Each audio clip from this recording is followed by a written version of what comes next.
are coming to you live from $1 Million Studios. Your boys, Chris Speez, a.k.a. White Nasty.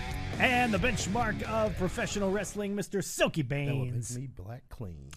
Speez and the Benchmark show on a Thursday night, February 28th, 2019. We thank you so much for being with us here on Periscope and over on the YouTubes. An hour later tonight, but we're still here. We're still pressing onward. We hope you'll consider subscribing to the program. If you haven't done so already, hit that subscribe button, whether you're on Periscope, like we said, or on YouTube. Share. Again, to Sharing your is caring. Periscope followers or the folks over on Twitter. We would appreciate that. And as our boys, Mac Diesel and Jeffrey Cross are doing already, you can support the program by dropping those super hearts on Periscope. Or you can hit us up at the tip jar, tinyurl.com/SB tip jar. Because as Silky is fond of saying, these bills need to get paid.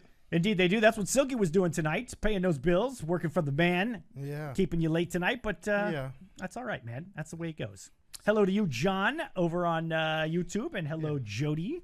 Mic drop, all you guys. Yeah. Why did you wear that shirt? You clearly saw I was in black and white. Hey, you know what? It's just the way it goes, man. And you wore the black and white hat as well. Well, that's all right. It's fine.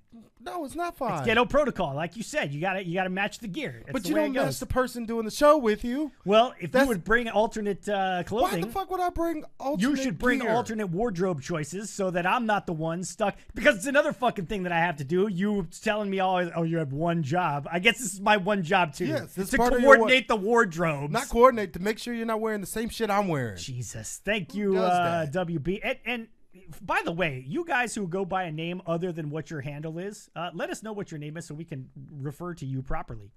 Because I always call it's me WB, but he probably has, or she probably has an actual name. So it would be nice to say that. So Silky's got 3 jobs.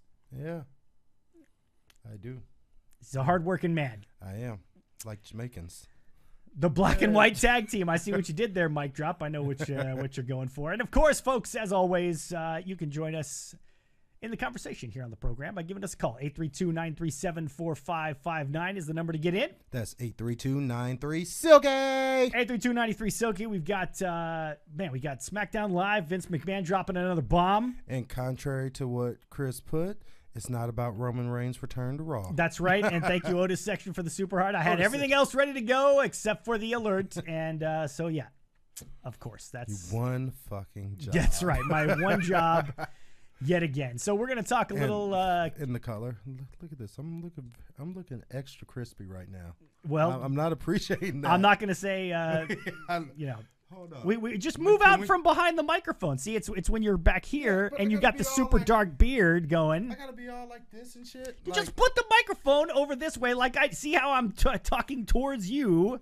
You know what? So everybody can see the moneymaker here, buddy. That's the way it goes. One job on point and had the color right, we wouldn't be in this situation. Okay, then. So we're gonna talk some Kevin Owens and Kofi Kingston because, like we said, Vince McMahon dropping another bomb, changing up the WWE title match for Fastlane coming up. We've also got a completed bracket for the NXT Dusty Rhodes Tag Team Classic, so we'll break that down as well.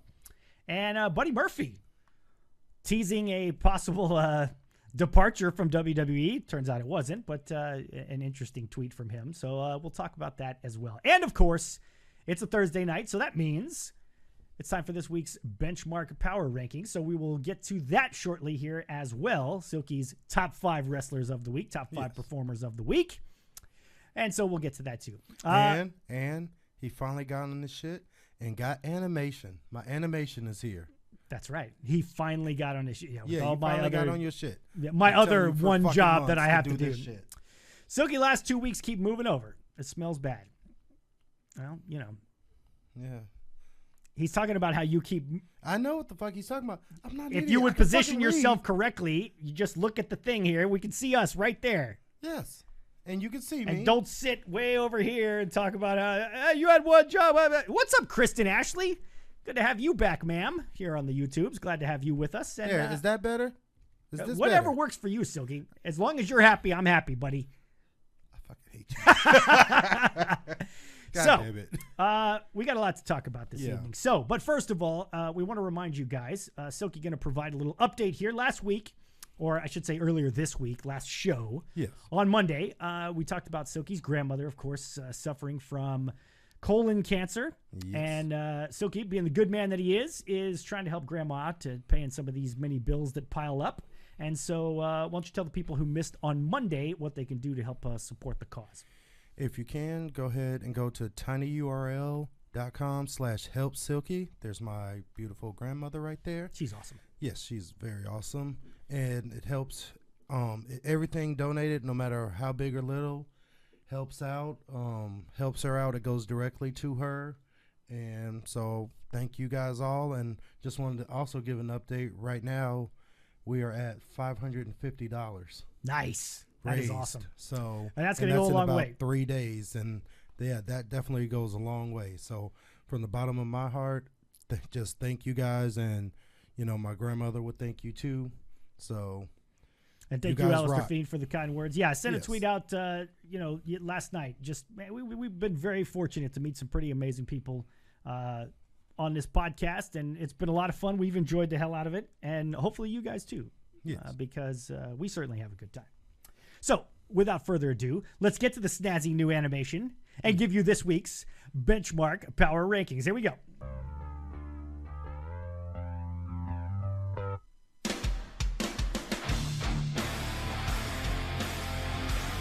Oh, you gotta like that, right? You gotta like that. Little Benchmark Power Rankings for you for the week of February 24th, 2019. The top 5 wrestlers of the week, according to our co-host here, the Benchmark Silky Baines. So, as always, we kick things off with number 5, this week's Benchmark Power Rankings. Goes to my boy, R-Truth. United States champion, US still champ. R-Truth. Yep. Great match against Andrade and Rey Mysterio. I mean, the place lit up when he actually pinned Rey Mysterio, because I was expecting, if he keeps the title, actually I was kind of expecting Andrade to win that one and get the belt, but I thought if R-Truth would retain, he would pin Andrade, but the fact that he pinned a legend like Rey Mysterio and the fact that the crowd just fucking blew up, I was like, yes, he's definitely got to go. Plus, I love the promo, because he's always good at entertaining, funny promos. Yeah, he's great. He's great. Damn, that boy seems a bad man. See, look, and all these people are loving the graphics. Loving the graphics. See, this is why, we're going to get sidetracked here very briefly. This is why I don't rush this shit, because when it comes, we come strong, folks. We're bringing the production value here. That's my one job here on the program. So, anyway, R-Truth checks in at number 5 on this week's Benchmark Power Rankings. On to number 4. Number 4 is Aleister Black and Ricochet. I mean, good showing on Monday, beating the tag team champs, the Revival, of course. Of course. And then following that up with a win over Rusev and Nakamura. I mean, they're pushing these guys pretty good, I think. They are. I don't know if they're trying to make them an actual tag team or if this is just a way to shoehorn them both in. But I kind of like it if they do decide to make them a tag team, because I think right now, with so close to Mania, there's no room for them to really expand as singles. Yeah, and I think after Mania, sure, send them their separate ways and they can go on and tear it up on the main roster. But I wouldn't be opposed to keeping them as a tag team until after WrestleMania. Yeah, and they're going to show up in our conversation later on when we get to talking about the Dusty Classic this year as well. So Ricochet and Aleister Black chicken at number 4. Let's go to number 3. The big dog, Roman Reigns. I mean, great promo, of course, starting off. And I'm glad to hear that, he's beat his cancer. It's in remission right now. So that's good. And good to see him back. And he did the run-in to save Dean, him and Seth. I mean, so he looked real good. And, it just leaves you wanting more. So I had to put him in. And I know other people put him in like number 1, but I think the impact was there. But this is also wrestling, so I want to try to keep these rankings to wrestling-related things. Gotcha. And while by no means am I disparaging the fact that it's a big deal that he's in remission from his leukemia. I was going to say, it can't get much better than whipping cancer. Yeah. But if you're keeping it wrestling-wise, if we're keeping it wrestling-related, what he did outside of that promo was not as big of impact as you'll see once I get to number 1. Fair enough. Fair enough. So the big dog, Roman Reigns, checks in at number 3. It makes me sick. Some people still think Roman cancer is a work. Yeah, I don't even acknowledge that nonsense. Yeah. But it's just ridiculous. Yeah, and the big dog most definitely is back. Folks in the chat loving our truth as well. Yeah. Ricochet still worked the NXT house show. So, yeah, he's definitely still doing the NXT thing as well. I'm assuming this is kind of an official call-up, but we still haven't figured out whether or not this shit is official. Anyway. So, you know, we're guessing just like you guys are. On to number 2. Sorry. I was gonna say, I guess is not really. I guess he's part of the main roster, but not assigned because they keep showing him on both shows. So yeah. I guess it'll be more official once he's either only on Raw or only on SmackDown. And Roman appearing on Nickelodeon as well. I missed that. I have to check that out. So apparently Roman showed up there. Actually, my kid watches that show. I've never heard of that show before. And my kids had it on the DVR, and I'm like, what the hell is this? It's called Cousins for Life. Okay. And then I was scrolling through the app, and was like, oh, Roman Reigns was on that show. All right, then. Well, he's showing up everywhere, so that's good. And Good Morning America, yeah, Network Good Morning Television. America. Yeah. Guy's doing great. All right, Roman Reigns at number 3. Let's move on to number 2. Number 2, the prize fighter, Kevin Owens. Another one of my favorites. Yes. I mean, the fact that, he came back, and he's got this match with Daniel Bryan, which I thought was that's a big thing because I was kind of a little upset. It's a huge thing. I was upset when they took it away from Kofi, but then when they announced it was Kevin Owens, I was instantly, I don't know if it's bad to say, I instantly felt a little bit better about it because now it's not just like, with Charlotte, it was annoying and obnoxious because Charlotte has done so much, so it's just another opportunity given to her. Exactly. And things like that, so it was a little less exciting about that. But with Kevin Owens, coming back and going straight for the WWE Championship, I thought that was great. That's a great way to come back for sure. And he looks great. Yeah, he looks great. Lost some weight. Pinned the WWE Champion. So, you got to give it number 2. Yeah, he's fantastic. DX wants to know, is KO a face now? He certainly looks like one, but I don't trust Kevin Owens as a face. Exactly. You don't trust it. No, you can't trust it. Look, I love Kevin Owens. I'm probably as close to... my love for Kevin Owens is right up there with my love for the Revival. I love everything about Kevin Owens. He's spectacular. Except for his gear. Except for his gear's a little bit lacking. But, the guy's awesome. Great promos, great in-ring worker.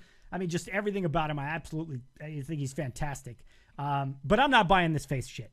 Yeah. It's maybe they do it for a little while. We'll see. But it's Kevin Owens, man. He's just, I don't see it, man. I think that... And I think the whole reason they did this is they probably realized that they're backing themselves into a corner if they do this match with Kofi and Kofi does not walk out champion. It could be. And yes, we will talk about the stunner, John Baez. And even Steve Austin finally said that KO put some stank on it and it was a pretty good stunner. And finally, the one thing I didn't like about him using the stunner before is people would fucking kick out of it, which is ridiculous. If you're going to use the stunner, it's got to be a finisher, and people don't kick out of it. That's just the way it is. Unless you're The Rock at WrestleMania or something like that. That works. So. And yes, Mike Drop, he did definitely gain some ink as well. He's got the sleeve going on the right arm and everything like that. So, Kevin Owens looking great, but not quite great enough to make it to number 1 on this week's Power Rankings. Who's it going to be, Silky Baines? Number 1. The Animal Batista. What a great return. That was an awesome return. That was one of the few things, and I think I said it, where it's like, now I'm excited I can't wait to watch Raw tomorrow or Monday to see how they follow up on that. Hopefully I'm not let down, but just how they did that. And there's a few things we talked about how I think it would have made a bigger impact, but just for the fact of, they sold him on this Ric Flair thing, and then you want heel. What's bigger heel than beating the shit out of someone that's there for their birthday celebration and 70 years old? Yeah. It was awesome. It's definitely setting up Batista and Triple H at Mania. This is one of the rare occasions where WWE is doing it right. Yes, they are. They started it on that SmackDown show where Batista made the little comment, and then they kind of talked that kind of awkward ending. Yeah, it was awkward, but you knew that there was some tension there. Most definitely. Back when Evolution got back together, for those of you who were curious about that, and Batista said something towards the end about not you never beat him at Mania. Yeah, exactly. And then and then they cut away from it. It's so awkward. Yeah, it wasn't even that they cut away. It was just that long, awkward silence. Yeah. And then someone else, like I think Ric Flair, kind of did the whole like, hey, look, that's not what we're here for. Let's, got them all back together, back on the same page. Absolutely. Goddamn well Rick pleaded to bleed. I bet he did too. Totally popped for Batista. I was surprised by his return. I was expecting Becky. Yeah, she showed up earlier in the show. Yeah, a lot of people were expecting that it would be Becky doing something. The one thing they mishandled, I think they dropped the ball, and a lot of people were saying is that why was Charlotte not there for her dad's birthday party? And number two, you think she would have at least mentioned it, like. Yeah.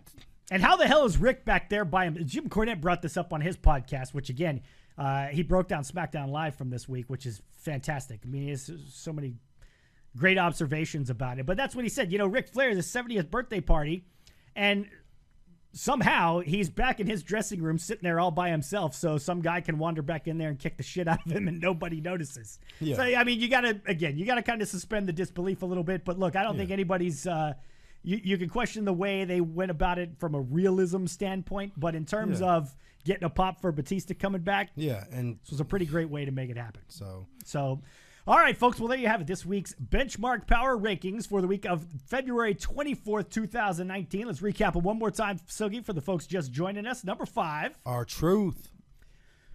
Number 4, Aleister Black and Ricochet. Number 3, Roman Reigns.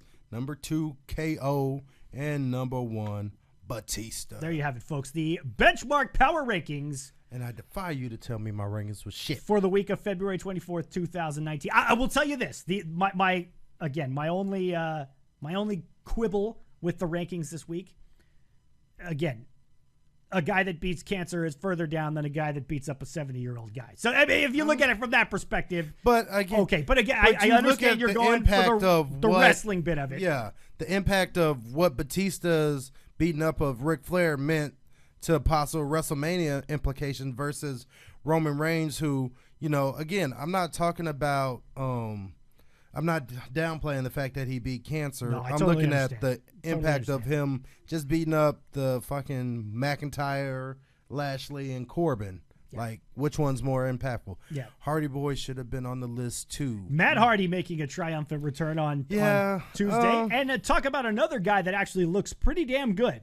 He's been posting some stuff on Instagram and Twitter where he's been obviously getting himself back in shape, because that guy looks a hell of a lot better than he has in a long time. Yeah.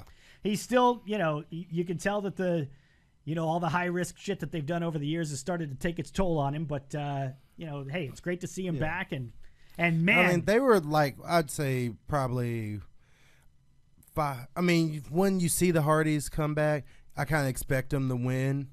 But like I said, going in, I thought R-Truth was going to lose that title. Yeah. And then the fact that he beat Rey Mysterio, that's why they edged out over the Hardy Boys. Yeah. The Hardy Boys look Jeff potatoed the shit out of Sheamus with that with that swanton, just, landed right on top of him. Silky, do you think the Animal will appear and attack someone at Fastlane, says Mike Drop. John Baez says Batista beats up Roman Reigns next. Get that nuclear heat going on into WrestleMania. No. And Alistair Fiend going full-on conspiracy theorist and saying maybe Charlotte sent Batista. Well, that's something. But I don't think anything with Roman. Right now, you don't touch Roman. Like, yeah, I don't think so either. You set him up for a match with someone at Mania, but I don't think he's right now, his comeback is too good of an opportunity to push him and actually have fans like him to waste it on making him a bit player in Triple H and Batista's feud. That's right. I mean, if you think about it, that's the one thing people bitch about, is that these guys, part-timers who come in, and then the full-time guys are made as secondary storylines. Yeah. And so exactly. I wouldn't have him attack Roman to get heat. I mean, he's got plenty of opportunity to get heat, and there's definitely, especially like his thing is with Triple H, right? Getting his attention. So how do you get his attention? Now, it's him showing up to beat the shit out of Shane. That may work. Or possibly cornering, not obviously in this era, he can't do nothing to Stephanie. but maybe that implied fear of catching her when she's by herself and, you know, stepping to her, getting right in her face and scaring the shit out of her. Yeah, there's plenty to be stuff done. like that will help build that heat more if you want to keep that nuclear heat. Like, you got to fuck with his family. You got to fuck with Shane. You got to beat the shit out of Shane, and you've got to do something with Stephanie. Yeah, I think so too. And thank you to Alistair Fiend. And attacking Shawn Michaels is a good way too. Shawn Michaels is a good one as well. Thank you guys for the super hearts, all of you. And thanks everybody for the shares. If you haven't done so, if you could share the program on Periscope and over on Twitter, we'd always appreciate that. Vince McMahon, there's plenty of people. I don't think, honestly, Vince McMahon would be the best choice for this just because of the fact that right now people hate Vince McMahon. And it's like because they wanted Becky and he took Becky out. They wanted Kofi. He took Kofi out. So right now, honestly, I think that would fuck it up and actually turn him more face for beating up Vince. Yeah, it could be. And there's some discussion that perhaps, and now's as good a time as any to bring this up, that perhaps Vince McMahon is setting up a scenario where taking away Becky and taking away Kofi is his way of turning his family against him in such a way that they might actually rebel and take over the WWE, wrestle control of the WWE away from Vince, and finally give him his ticket out to maybe go focus on the XFL or focus on, his latter years in life. I mean, the guy's not a fucking spring chicken anymore. Yeah, he's getting up there in age. Yeah, he's like magically old. Yeah, and so, I'll give him this.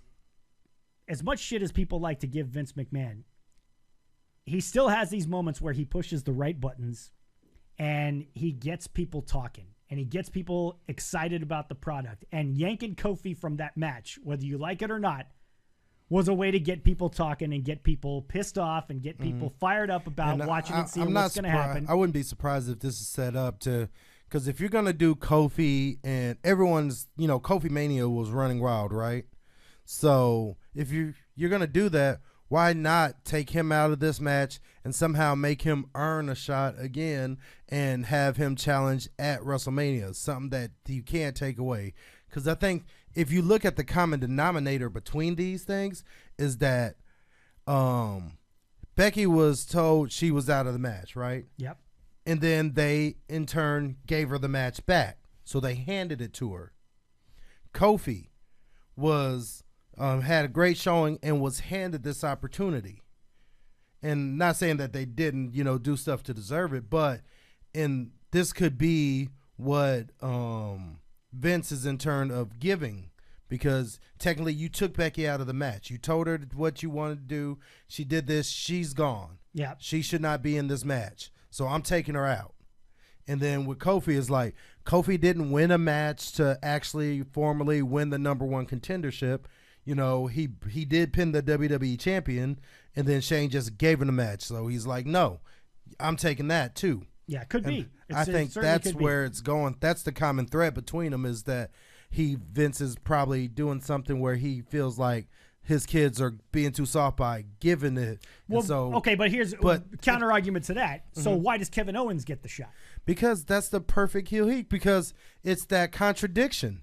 Is nothing you hate more than someone who, contradicts himself, that says one thing and does the exact same thing that they're telling you not to do. So if you're trying to get that heat, who would you have him put in there? He's being a total hypocrite is what you're saying. Yeah, exactly. You're giving away shots, and yeah. So I'm going to give away my shot instead. Yeah, but the way you play that off is that to Vince, he is not actually giving Kevin Owens anything.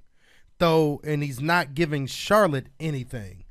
You know what I mean? Because of, quote unquote, they earned it. Their body of work. Exactly. And so forth. Yeah, I see what you're saying. And I think that gets that would get him a lot of heat. Oh, totally. And that's what I'm saying. That's what I'm talking about is he's still, for all the shit that people give it. And look, I'm not going to sit here and say that, Vince still is totally in touch with what the fans want, and he's doing a great job, and so on and so forth. There's a lot of shit that he could probably do better, but he still has his moments. He still has his moments, and when he hits the right notes at the right time, it's just a lot of fun. It's why we watch. It's why we watch. It's a lot of fun. Bob Maruski says, or is this just Vince playing real life and changing shit at the last minute like he's known to do? So it can totally be that as well. It could be that too. Vince respects KO for that headbutt. Yeah, that headbutt was awesome. Yeah. Yeah, the headbutt was absolutely awesome. Mustafa Ali said he's all ready to go, so that's good. Hopefully we'll see him back too. Could the Animal do something with the DX Hall of Fame party or do what Rollins did at TakeOver? Remember when Rollins showed up at TakeOver talking about I think that would be amazing to have Batista show up at NXT and just start wrecking shit. And basically saying, I know this is your baby, Hunter, and I'm going to come here and fucking destroy all of these guys. And I know that wouldn't necessarily be the greatest thing for the NXT guys, but fuck them. They've been coming up and making the Revival look like shit so they can eat a couple of fucking Batista bombs while they're at it. I think that would be amazing. My scenario, what I do is when Fastlane is when? Next Sunday, right? Or a week from Sunday, I believe. Yeah. So next NXT, you have fucking Batista come out and beat the dog shit out of Velveteen Dream, right? Oh, that'd be amazing. Yeah, nuclear heat right there. Yeah, I'm gonna take your next big thing, and he's just gonna be anybody you christen next. You know, this is once agreed to my fight, and then have somewhere where and this will be a good look for Velveteen is you put him on Fastlane against Batista. Who, Dream? Yeah, you have Dream because Dream's going to want revenge and stuff. We don't want to make Dream look like a bitch, right? Exactly. So you have Dream take on him at Fastlane. It doesn't have to, it's not going to be a 20-minute classic. It's going to be an 80-20 match where Batista's beating the shit out of him, but Dream comes back, gets the crowd into it, cuts him off. Batista bomb 1, 2, 3. And he's out. Velveteen gets the rub of being in the ring with Batista and being pretty much the first person on an actual major, first NXT guy to perform on an actual major pay-per-view. Because I don't count the first Roadblock where they had some NXT matches and stuff, but all WWE main pay-per-view have NXT this showcase. Yeah, I don't know about Velveteen Dream. I mean, I'm kind of with Raven's Blood. She says not Velveteen Dream. He could kill Kona Reeves. Well, no, nobody cares about Kona Reeves. That's the whole point. I see what you're saying, but so it's got to be someone. And since Gargano, who could also take a good ass whooping, is more of a heel now. Like the only real one that's over is Velveteen. Yeah, you could have Velveteen Dream. You could have maybe a guy like Matt Riddle, or a Keith Lee, somebody like that people really like. But no, I mean, kind of another giant. And no, I wouldn't do Keith Lee for that fact because he's a giant. And Matt Riddle, I really wouldn't do because of the fact that he's popular, but he hasn't gotten to that dream level. You need someone with that dream level of popularity. Yeah, see, I just think he comes in and wrecks the show. Like, take a match and just have Batista come in and just fuck up the match. I'd hate to see a takeover match have that happen. Yeah, no, see that's for number one, and also for number two. I would hate to have that. Like, you don't want to make the NXT guys look like bitches, like they're just pawns in this scheme to get Batista over. You want maximum impact, and it's basically prison mentality, in the sense that you go for the biggest dog in the yard, and then you try to take him out. See, that's how you survive, and that's what I think that Batista should do, is go for the biggest guy in Triple H's baby, NXT, which right now is Velveteen Dream. Yeah, you could certainly do it. I mean, and do it on the problem is they still tape this fucking show, so it'd be impossible to do it without somebody finding out. Well, or unless you're doing it at a takeover, but there's no takeovers. Yeah, no, you don't do it because you want to do it next week so that it can set up for a match. Triple H can, because Triple H has that power, can book that match for Fastlane. He's like, I'm giving Dream a shot. I'm pulling him up. He's going to wrestle you at Fastlane. You give him about 12 minutes where about, I say, 8 to 10 minutes he's getting his ass kicked. Well, I wouldn't even go that far. Maybe like, Yeah, about 7 to 8 minutes, he's getting his ass kicked, and then have Dream make that big comeback at the end, and then boom, he gets cut off. Batista bomb. You know, it puts Dream up because it. You know, when you do that match like that, it makes Dream look like he's on Batista's level, but it also shows that Batista is Batista for a reason. Yeah, exactly. Well, I mean, we'll see what they do with it. Hopefully it's, I'm not sure how often Batista is going to be around between now and Mania. Yeah. So, you know, hopefully. And these are just scenarios. Yeah, I mean, hopefully they find a way to get him some television time before then. Ideally, he'd even have a match before then, but, you know, maybe not. Maybe it's better to just wait and see him at Mania. It could be one of those things where... Yeah, I think that's well, if you're going, like, right now, yeah, you're probably not going to see him to Mania. In my scenario, like, I would see him at Fastlane, wrestle one match, and then after he beats Dream, talk shit, and then have the little promo thing where they set up the match at Mania. Could be. Yeah, fantasy booking. Yeah. We could do it all night for sure. If Ciampa is hurt, maybe use him to be attacked by Batista. That would be spectacular because Ciampa's the champion. Go straight to the top. Well, but Ciampa, I mean, when I say top, I mean like popularity, because Ciampa in NXT is still viewed as a heel. That's true. He still does heel stuff. But I think going after the champ, I think that sends a message as well. But you know, we shall see. Batista attacks Morrow and Nigel McGuinness for the save. I like it. So, yeah, Batista coming back, definitely interesting. Excited to see what he brings to the table. And, you know, listen, say what you will about Triple H. Even at his age, he didn't look great in the Undertaker match, the one they had in Australia. But honestly, I think that was more Undertaker's getting up there. Thank you. Get the tables for the Super Hearts, by the way. But Triple H can still go, man. He still go, and he's still... He's still somebody that people are fired up about seeing, and holy shit are people fired up about seeing Batista, man. I mean, folks were just going apeshit about him coming back. So it's exciting to see what he'll bring to the table. So assuming he does go to NXT and start wrecking shit, maybe he gets involved with this. The Dusty Rhodes Tag Team Classic. Mm-hmm. The Dusty Classic that we've had for, what is this, year number 4, I believe so. Of the Dusty Classic. We had Finn Balor and Samoa Joe win it the first year. Yep. I know the Authors of Pain won it. And then last year, Undisputed Era, which I was a little not okay with, just because they weren't even in the tournament. Which is, yeah. Hopefully, one of these teams wins it. Now, we did get a few new entries on Wednesday, so the bracket for this year's Dusty Classic is complete. So let's take a look at it now. We've got Mustache Mountain, who was added on Wednesday, along with Aleister Black and Ricochet, and also Tommaso Ciampa convincing Johnny Gargano to reteam with him. So you've got DIY together. Now, I'm interested to see what you guys think. If you look at that right side of the bracket, there are really 3 teams on that right side of the bracket that you could probably see coming out and winning this whole thing, and yet they're all on one side of the bracket. You got DIY and Undisputed Era in a first-round match. Yeah. Then you've got Aleister Black and Ricochet going to take on the winner of that match, assuming that they get past Family Nature. Maybe an Eichner. Eichner, thank you. And I don't even know this other guy. Never seen this guy in my fucking life. He was the guy, I think he wrestled Keith Lee in his debut match. That's the only thing I know about Marcel Barthel. All right, then. So you've also got on the other side of the bracket there, you've got the Forgotten Sons taking on Oni Lorcan and Danny Burch. The Street Profits, Get the Tables favorite, taking on Mustache Mountain in the first round. And Get the Tables are not happy about that because 2 of his favorites taking each other on in the very first round. So are we predicting now? Can we do that? Well, I want to do that. I was interested to see everybody's take on that right side of the bracket. That especially having nasty DIY and Undisputed Era going at it in the first round. One of those teams is going to get knocked out right off the bat, and that's just man.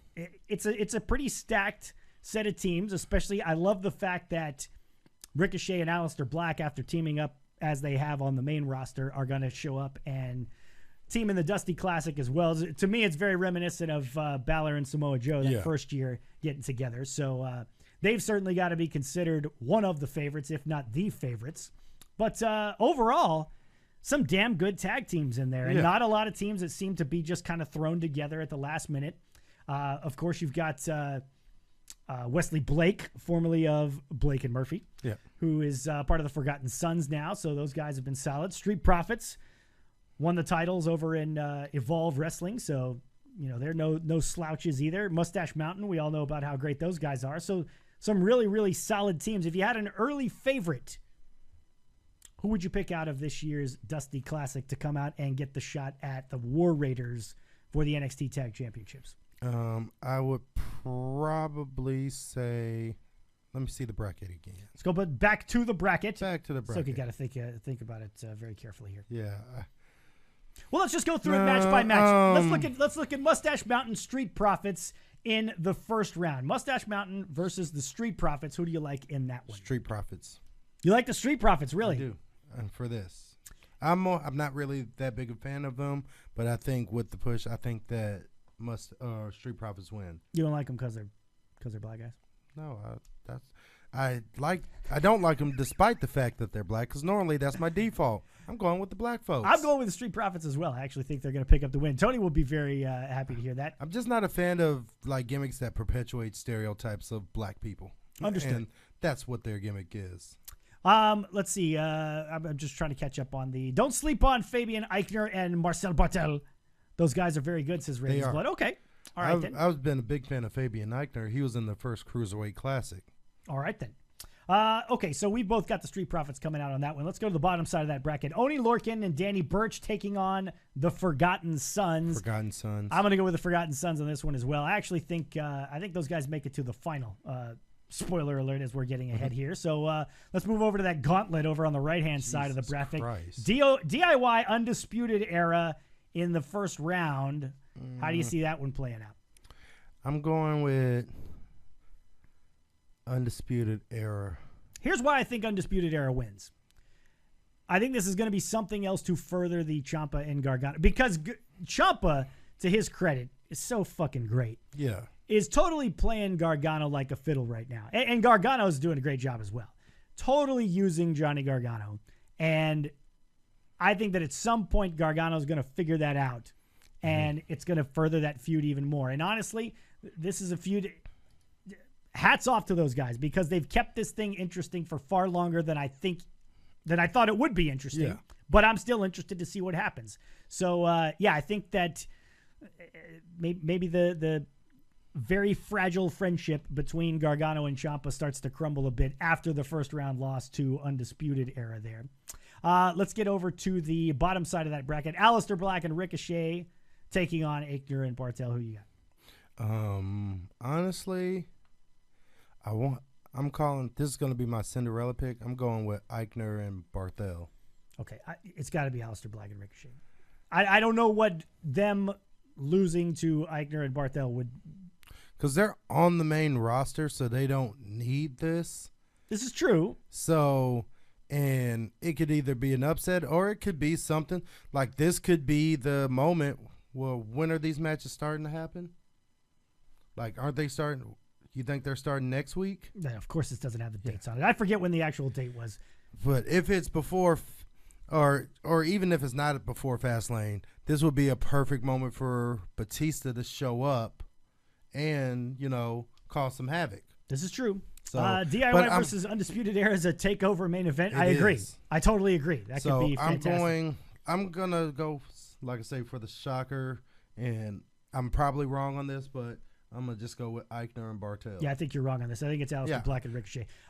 Street Jobbers have no chances, Red Leaf. Welcome to you over there on the YouTubes. But we'll see. We'll see. They might surprise some people. Okay, so moving on to the semifinals.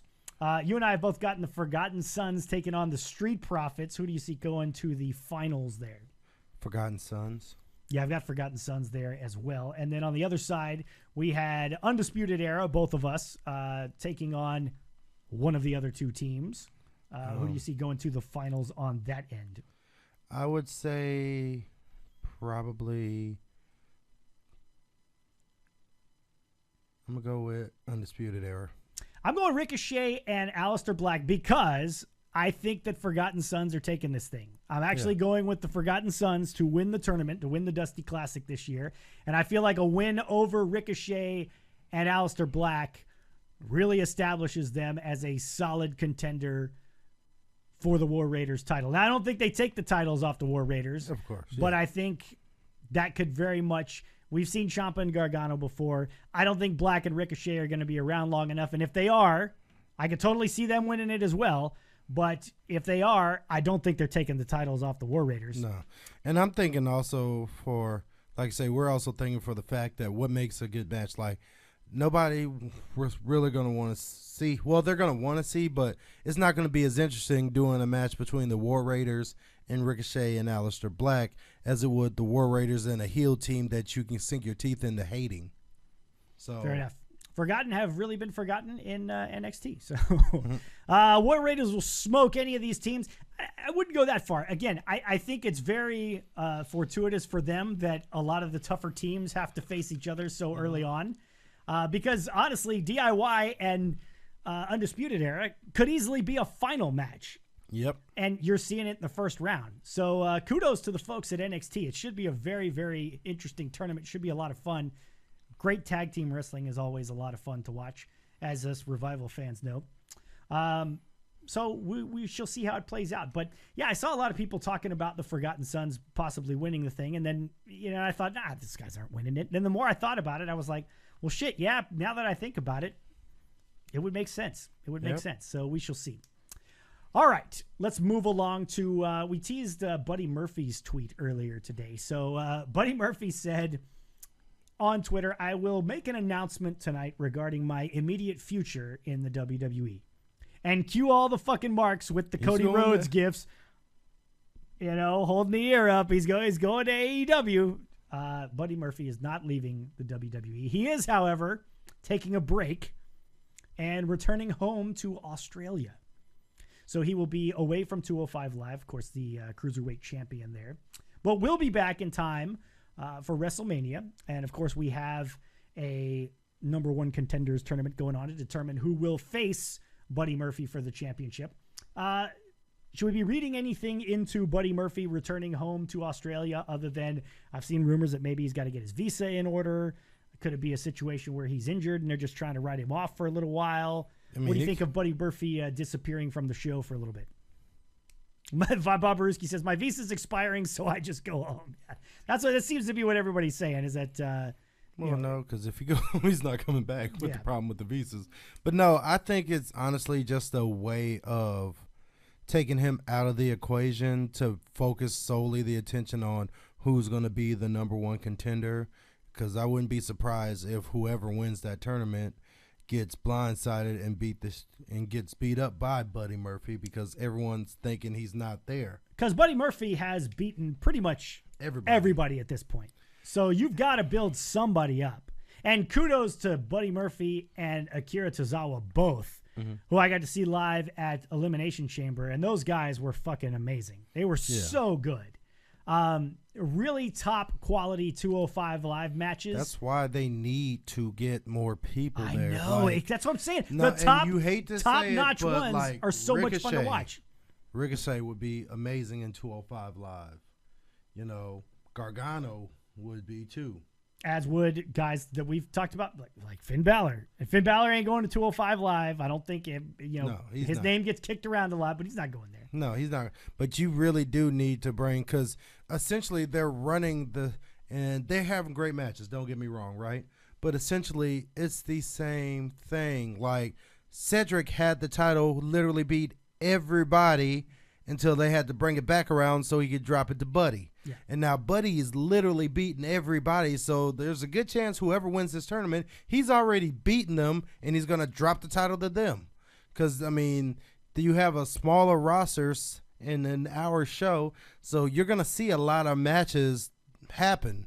So, and you're going to get basically a chance to go through all of the roster. Yeah, and you've got to find a way to inject some new talent into that show other than just the occasional guy from NXT or the occasional foreign guy that you sign. I know they've signed guys from New Japan that are over there. Why am I forgetting his name? Kushida that they signed from New Japan. That's rumored to perhaps be going there. Could be going to NXT. Mustafa Ali's another one. He was there and pretty much gave it his best shot, and Now he's not. And it seems like they're building him as a major star on the main roster at this point. I wouldn't see him going back down to 205 Live. Yeah. Everybody and their mother loves Mustafa Ali, and I think Mustafa Ali's great. I mean, he's a lot of fun. But people are going apeshit for that guy. And so I don't see him going back. I mean, I understand where John is saying about he never had his run as champion, but now he wouldn't need it. He wouldn't want it. It's a step down. I mean, you were literally before and he had a shot at Mania last year. Yeah, he had a shot at Mania and lost. But, due to injury, I don't know if it was a worked injury or an actual injury, but you were in the match for the WWE Championship before you got hurt. Yep. So you have wrestled, like when you first came up, you beat you pinned the WWE Champion. Like, you can't go back to just being, who gives a fuck if he beats Buddy Murphy? You know what I mean? Yeah, because you pinned Daniel Bryan. I pinned Daniel Bryan. You think I want to fuck Buddy Murphy? Yeah, exactly. That's how I would be. Hey, and Woken Highcat brings up a great name, Lio Rush. And Big John said it over on YouTube as well. Lio Rush is a guy whose name, look, Lio Rush could be absolutely fucking spectacular on 205 Live. The problem for Lio Rush is, and it's not really a problem, it's a good problem to have, is that he's so fucking great as a manager right now. Yeah. He really is great as a manager. I don't give a shit how annoying you think he is. If you think he's annoying, he's doing his job. He's doing exactly what he's supposed to be doing. People thought Jim Cornette was annoying as shit. Yeah, people thought Bobby the Brain Heenan was annoying as shit. I mean, the great go ones on and on. know how to needle you just right. And Lio Rush, Jim Cornette talked about it. Lio Rush should be a fucking $1 million manager. Absolutely. Because look at it like this. If Lio Rush was not involved, would anybody actually give a fuck about Bobby Lashley? We saw what Bobby Lashley brought to the table. Granted, you can say, well, that's what he was given, or that's how he was booked, so on and so forth. Nobody gave a shit about Bobby Lashley once he came back. He got a huge pop when he came back. People were really excited to see him. And then very shortly thereafter, he was dressing up as his fucking sisters and well, he wasn't dressed. He was beaten up. People just dressed like that kind of silly shit. Yeah, I mean, it was just bad. Like, nobody, like I say, it gave his, where he lacked, and Bobby has everything. And, he's got the physique. He's got the athleticism. What he lacks, one, his voice doesn't match his frame. You talked about that before. So that's already a strike, unfortunately, against him. And number two, he just has no charisma whatsoever, in my opinion. Like, when even when he was in TNA was actually some of his better work. Because he was just a fucking killer. Yeah, that's what he's got. He's got to be a fucking killer. And you give him a mouthpiece and let him just go out and maul people. And the whole thing of posing, I could do without the ass poses and everything like that. But everything else is just basically have this arrogant, smarmy prick Lio Rush talk about how fucking great his guy is. And Lio Rush just has to sit there and look like a fucking Adonis and look spectacular and kick the shit out of people. And it's a fucking perfect storm, which is why I thought taking the Intercontinental title off of him and putting it on Finn Balor. People love Finn Balor. Okay, I get that. I still felt like Bobby Lashley, you could have gotten a lot more mileage out of that Intercontinental title run. You didn't get any miles out of it. That's the problem. That's probably why they took the title off him. What mileage did he get? Well, when did he win it? Huh? Shit. He barely had it at all. So, he didn't have much of an opportunity to do anything with it. Again, I think Lio Rush working with that guy is gold. I love the fact that you gave him even more legitimacy. Not only does he sound more legitimate because he's got Lio Rush out there tooting his horn, and Lio Rush did a fantastic job of it, but you finally put a mid-card title on him, probably the most prestigious mid-card title on him, and you boost him up that way. I think that's the problem is he's on Raw, honestly. If you were going to do something, I mean, this is kind of like what they're doing with R-Truth. You know what I mean? Like, they should probably do that. The Intercontinental title has always been looked at as the workhorse title. Yeah.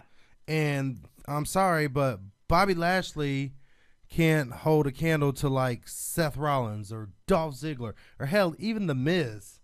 That's so fair. As far as but matches. He doesn't have to. I don't think he has to. I think. But that's kind of what it's the subtle what is the word am I thinking of? Expectation of being the Intercontinental Champion is you're the guy that's going to go out there and do 20 minutes of mind-blowing wrestling matches, have the best match on the card. Yeah, and you don't have that expectation with the United States Championship. Yeah. But, you know, everybody that's had it, the Intercontinental Championship, that is kind of the expectation, is that when you're Intercontinental Champ, your one sole job as Intercontinental Champ is to go out there and steal every fucking show you're on. And when you don't, you end up on the fucking WrestleMania pre-show like Baron Corbin and Dean Ambrose that one year. And actually, I was excited. Nobody gave a shit about that match or that feud. But Dean Ambrose still had, I mean, say what you will, Dean Ambrose could still steal the show. So that's why he was given the belt. And I honestly liked the match they had at Mania. I liked the match they did on SmackDown more because I thought Corbin was going to win it. I thought it was his time at that point. But still, when you look at WrestleMania, I don't think we should judge so much what's on the pre-show, because this is the biggest show you have. 20 fucking matches. It's just out of control. Something's got to go on the pre-show. This is not like the Intercontinental title match was the pre-show to fucking Fastlane. Yeah, I know. I'm with you. You know what I mean? So what's up, Queen? It's not actually that big of a derogatory thing like you make it seem when you say, well, he defended the title on the pre-show. No, I'm just saying it's because it's like you said. It's either way up there or it's like people don't give a shit. It's like... Well, but what I'm saying is the reason that was on the pre-show was because there were... I mean, if you pulled up that WrestleMania... you could tell me which match you thought should have been on the pre-show and put that on the main the thing instead on the main show. Maybe we'll do that one day down the road, because I don't think anybody gave a shit about Dean Ambrose against Baron Corbin, but maybe that's just me. I'm with you. I enjoyed it because I think Baron Corbin's fucking underrated, and I love the guy. I want to say I love the guy, but I think he's very underrated. I think he's very good. Speez loves the ass pose. Don't lie. Shut up! Don't even start that shit, Bobarooski. Not everyone needs to talk. Look at Brock Lesnar. I totally agree with you there. Lashley has a tough time in matches over 10 minutes, just who he is. And, yeah, that's not an unfair take either. That was total BS to put that match on the pre-show, says John Baez. Well, again, there's always going to be... Look, I thought putting Neville versus Austin Aries on the pre-show was fucking ridiculous because those guys were spectacular. But nobody knows who the fuck Neville and Austin Aries are most of the time. I mean, most people. Let's be honest. Most casual and also, WrestleMania fans, if I'm being completely honest, that match did not set the world on fire for me. What, Neville and Austin Aries? Oh, I thought that was great. I mean, I'm not saying it was a terrible match, but I'm just saying that literally, like, I was expecting a lot more, and I didn't get it. Like, it was a good match, but it wasn't great. Like, I wasn't really that mad that match was on the pre-show because I was just like, yeah, it was an okay match. I'm a big Neville mark, so I wanted to see him on the main show. I enjoy the shit out of that guy, but you also got to separate that when we're looking. If you're talking about that's what true. should have been on the pre-show, it's my rose-colored glasses. There's yeah, no question exactly. about Because that match was not really that great. That was a great. It was a great match. It was not. Go back and watch the match. It was a great match. I've watched it multiple times. And the crowd loved it. They loved every second of it. It's not that good. I mean, it's all right. So good. It was all right. He brought it. Like Neville brought it so many fucking times in the WWE. The match against Seth Rollins, where he almost won the title. Oh my God, that crowd was on fire that night. Now you put that match on WrestleMania pre-show, then I might consider that argument. So you're saying that Neville's Aries was as good as that match? Maybe not. Well, no, because it wasn't for the WWE Championship. But, so I mean, take the title weren't. of the picture. If you take the title out of the picture, that match was still fucking amazing.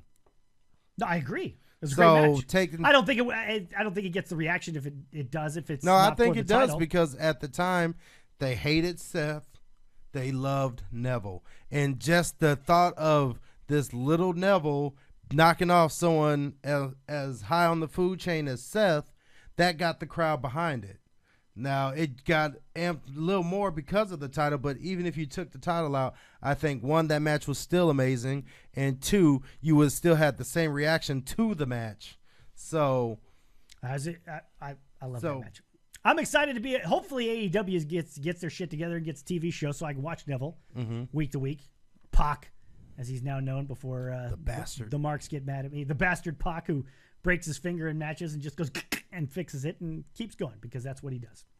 All right, folks, we're getting close to the top of the hour, so it's about time for us to sign off. But want to give a special shout-out to all of you who dropped the Super Arts here over on Periscope. Silky, you want to shout out all the kind folks who left us some donations tonight? No problem. Bill, Jeff Cross, Mike Drop, Alice DeFeen, Raven, Anthony, Mac Diesel, and the Otis section. Shout out to all of you guys. And once again, if you want to support the program, man, I'll tell you what, Silky, we got the fat check from Periscope the other day.